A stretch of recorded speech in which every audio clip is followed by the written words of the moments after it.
Hey everyone, I'm reviewing the band Radiohead. This is part two. If you missed part one, it's out there in YouTube land somewhere. In 2006, York released a studio album titled Eraser, comprised of electronic music. The In Radio's downloadable album saw 1.2 million downloads in the first day. The album was their seventh, and the contract was for 6 albums, and Radiohead refused to sign an extension. In Rainbows belonged only to the band and to their fans. Do you still like computers? In 2007, EMI was acquired by Terra Firma. Radiohead still did not sign. They tore down a £3 million advance. Radiohead signed with XL. The EMI box set and the Best Of album parade began. The band added a second drummer to help with live concerts. You gotta love them for combining organic drums with electronica. There was an accident in Toronto. A stagehand was killed when a temporary stage collapsed. The band went on hiatus one more time. Then in 2012, EMI's catalog was bought by Universal Music. Parlophone was divested, and Warner sought to buy Radiohead's back catalog. Radiohead sued Parlophone in an attempt to gain control of their first 6 albums. Then in 2016, XL reissued Radiohead's back catalog on vinyl only. The public was again showing interest in analog recordings. What goes around comes around. New song Spectre was considered too dark for a James Bond movie it was written for. Ironic.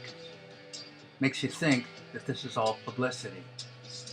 And if that's so, it's fucking brilliant. When will the powers that be realize that they can't buy these guys? Moonshaped Pool and Suspiria were released in 2018.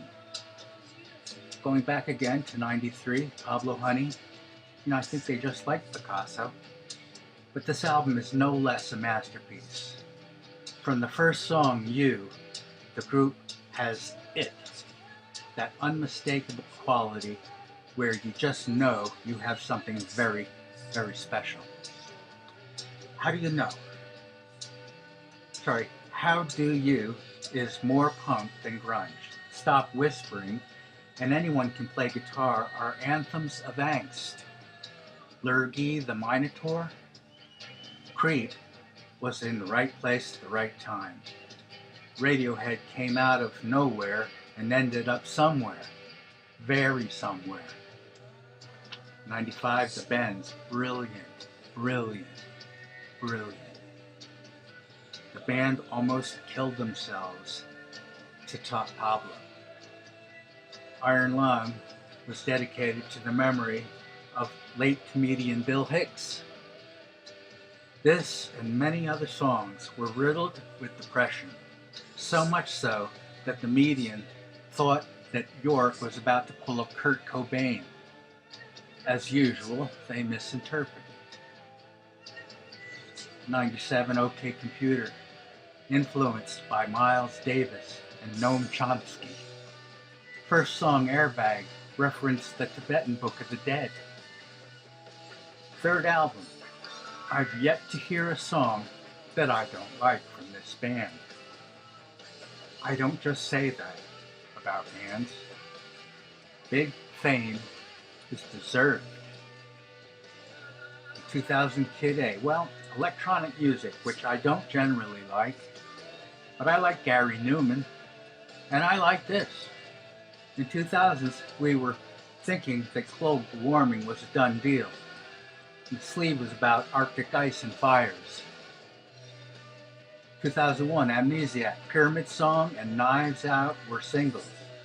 Egypt, Hawking, Buddhism, a year in the making, more electronica, but bookend of today. In '03, Hail to the Thief, best sleeve yet. There, Go to Sleep, and 2 + 2 = 5 were the singles. Band combines electronics and rock. I Will is like a Gregorian chant. Punch Up at the Wedding. York is on piano. Guitars and melodies are back. Yay! In '04, Calm Lag EP, B-sides of singles. Paper Bag Writer, Where Bluebirds Fly, I'm a Wicked Child, I Will. Released in Japan and Australia only. In '07, In Rainbows. Anyone notice that Radiohead has kept all of their members? What a treat for us. The Pay What You Want was a big success. Music survives a crumbling music industry. Sheer chutzpah. It was gonna happen. 2011, The King of Limbs. Cornets, like an intro to House of Cards show with creepy Kevin Spacey. This album is created with sampling and looping. On this tour, a temporary stage collapsed in Toronto, killing a roadie, and the band went on hiatus. 2016, A Moon-Shaped Pool. True Love and Burn the Witch were written years ago. Themes are climate change, groupthink, and heartbreak. Tom York's wife would pass away due to cancer. Sad, sorry. 80% of this album was recorded in only 2 weeks. Burn the Witch is about the Wicker Man. The first one, the English one. Not the second American one. No, not the bees. Critics said this album is gorgeous and desolate, musically and emotionally arresting. I know it's not cool to say this, but I like the first 3 albums best. All are incredibly amazing, but the latter stuff is sometimes a bit much. Like, I'm not sure that I'm going to cover anything from these albums with my garage band. But I'd play the later stuff at a party if I want to impress a girl or something, to be cool, if that's even possible anymore. I'm so happy that Radiohead is in our world. It gives me hope for the future. The reason I'm in a mid-rock crisis is because I'm not seeing a lot of bands like Radiohead come out. It's almost like rock music is going out of style.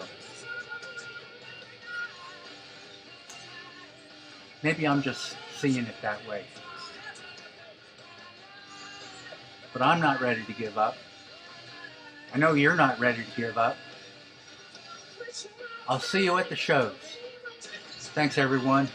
Here comes the hand.